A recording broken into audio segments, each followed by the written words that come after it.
It appears the Bluegrass has rolled up the red carpet after a recent study found Lexington to be one of the most difficult cities in the country for young adults to purchase homes. Allie Root spoke with a realtor about these findings and those affected by the city's housing market.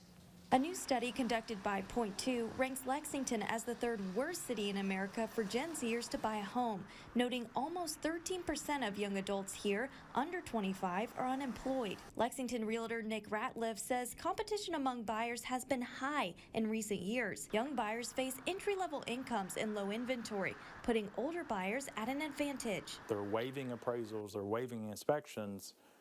They have the money to do that.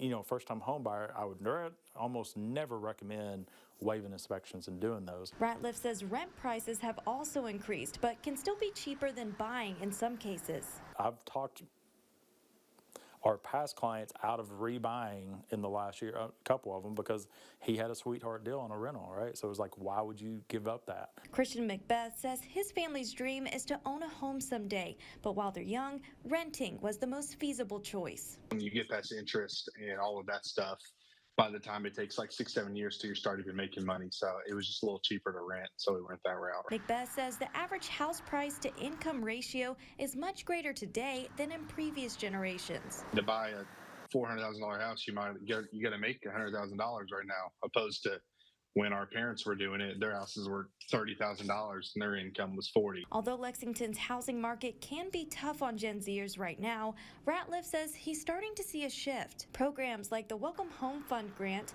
are now available for young home buyers. You got to be under a certain income. I think it's like $71,000 roughly for Lexington. You know, you have to have certain credit scores, qualified, still do all that stuff, right?